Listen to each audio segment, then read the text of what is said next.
Ivan learned that his guest and his secret wife had decided from the very beginning of their intimacy that it was fate which had brought them together on the corner of Tverskaya and that side street, and that they were meant to be together forever. Ivan learned from his guest's story how the lovers spent their days. She would arrive, and the first thing she would do was put on an apron and light the oil stove on the wooden table in the narrow entryway, which also contained the sink that for some reason the poor patient was so proud of. Then she would prepare lunch and serve it on the oval table in the first room. When the May thunderstorms came and water rushed past the blurred windows and through the gateway, threatening to inundate the lovers' last refuge, they would light the stove and bake potatoes. Steam poured off the potatoes. The charred potato skins made their fingers black. There was laughter in the basement. And after the rain, the trees in the garden would shed broken twigs and clusters of white flowers.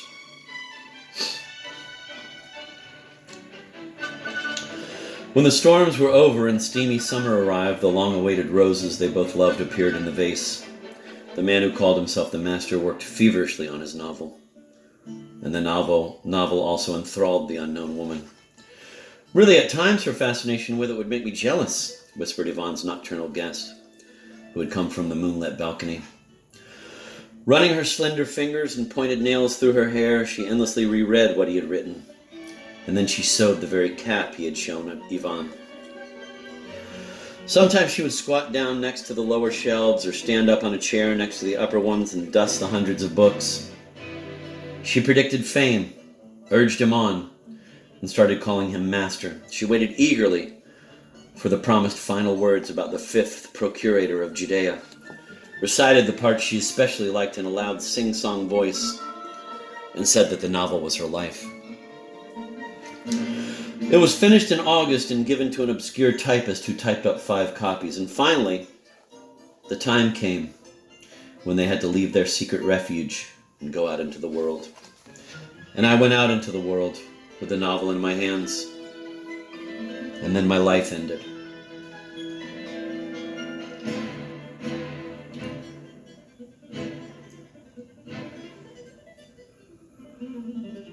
Dropping his head,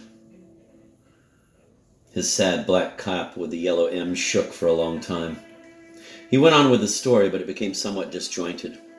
The only thing that was clear was that some kind of catastrophe had befallen Ivan's guest.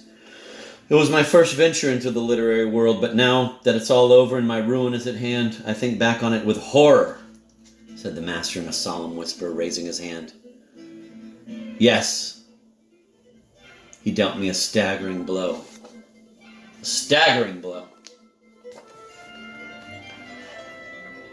Who? Asked Ivan, in a barely audible whisper, afraid of interrupting the distraught narrator. The editor, I tell you, the editor. Yes, well, he read it. He kept looking at me as if an abscess had blown up on my cheek, looked off into the corner, and even giggled with embarrassment. He wheezed and crumpled the manuscript unnecessarily.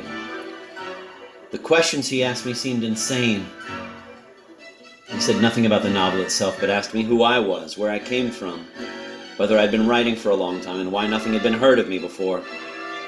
And then he asked what I thought was a totally idiotic question. Who had given me the idea of writing a novel on such a strange subject?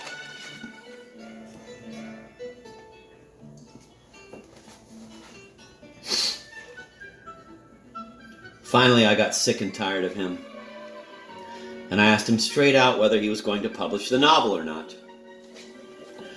He got flustered at this point, began mumbling something, and declared that he could not decide the matter alone, and that the other members of the editorial board, namely the critics Latunsky and Araman and the writer Mstislav Lavrovich, would have to see my work as well. He asked me to come back in 2 weeks. So I went back in 2 weeks and was greeted by some spinster whose eyes had a cross-eyed squint from chronic lying. That's Lapshianikova, the editor's secretary, said Ivan, smiling, only too familiar with the world his guest was describing with such anger. Maybe so, cut in the guest. In any event, she returned my novel, which was now really tattered and soiled, trying not to look me in the eye. Lapshianikova informed me that they had enough material to last them for 2 more years, and therefore the question of their publishing my novel was, as she put it, Not relevant. What do I remember after that? Mumbled the master, wiping his brow. Oh yes, the red petals scattered on the title page, and my beloved's eyes. Yes, I remember those eyes.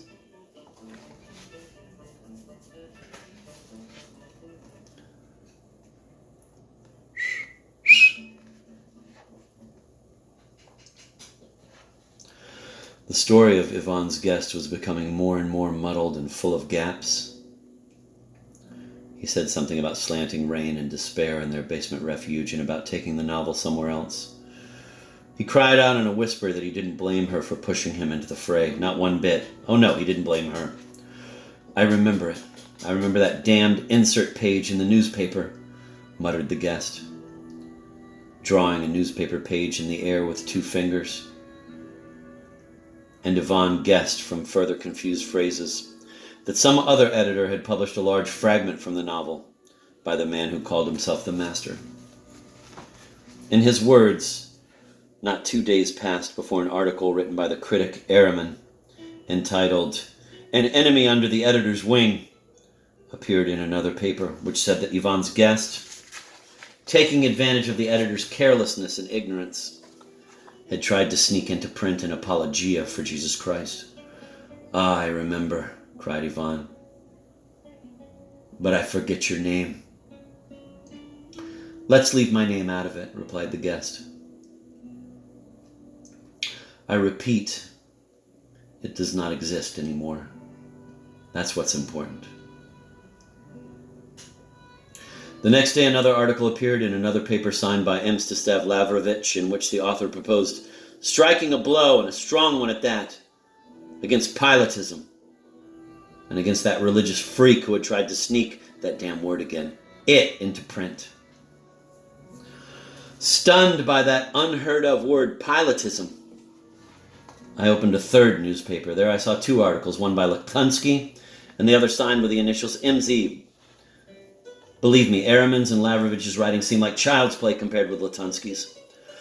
Suffice it to say, his article was called "A Militant Old Believer." I was so absorbed in reading about myself that I didn't even notice her standing in front of me. I'd forgotten to shut the door, holding a wet umbrella and wet newspapers. Her eyes flashed with fire. Her hands trembled and were cold. First she rushed over to kiss me, then, pounding her fist on the table, she told me in a hoarse voice that she was going to poison Latunsky. Yvonne gave an embarrassed grunt, but said nothing. Completely joyless autumn days followed.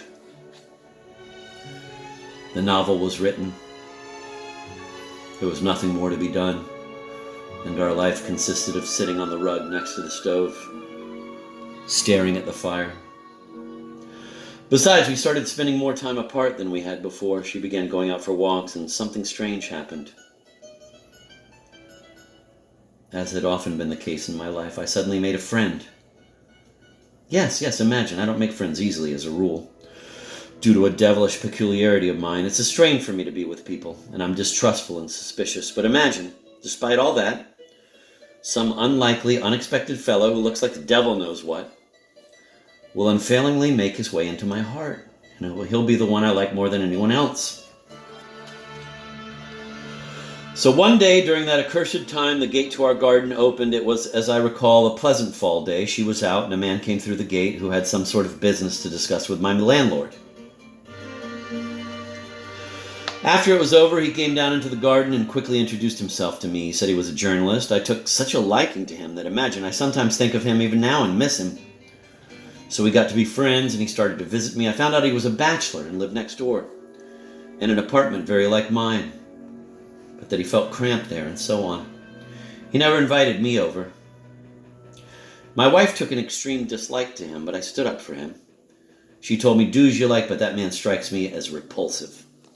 That made me laugh.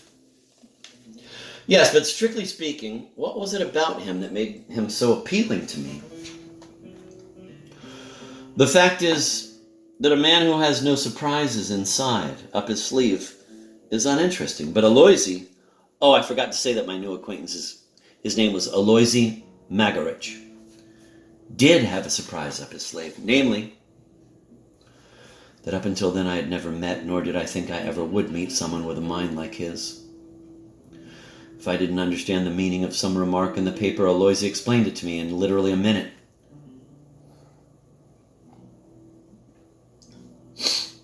And it was obvious that such explanations came easily to him. It was the same with things and issues in everyday life, but that was the least of it.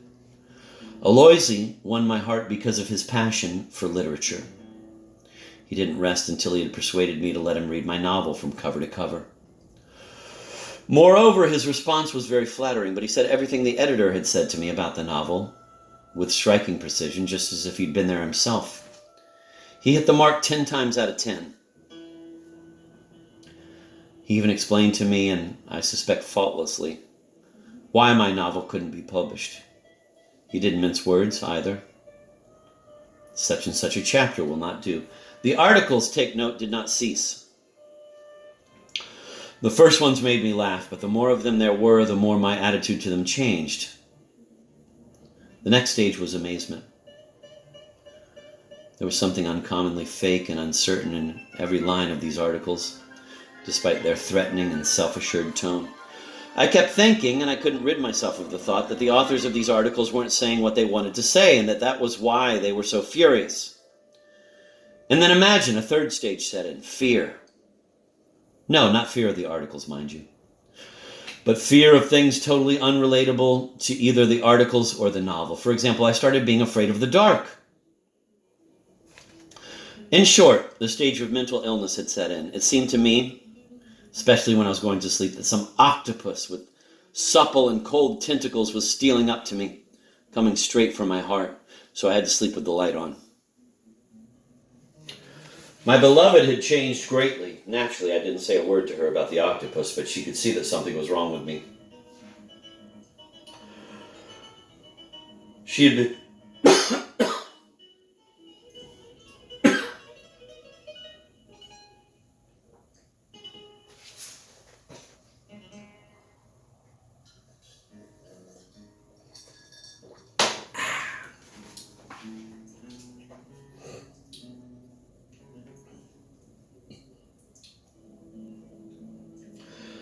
She had become thin and pale, had stopped laughing, and was always asking me to forgive her for advising me to publish the excerpt from the novel. She said that I should give everything up and spend what remained of the 100,000 on a trip south to the Black Sea. She was very insistent. And so as to avoid a quarrel with her, something told me that I wouldn't make it to the Black Sea. I promised to do it right away, but she said she would get me the ticket herself. Then I took out all my money, that is, around 10,000 rubles, and gave it to her. Why so much? She asked me in amazement. I told her something about my being afraid of thieves and wanting her to take care of the money for me until my departure.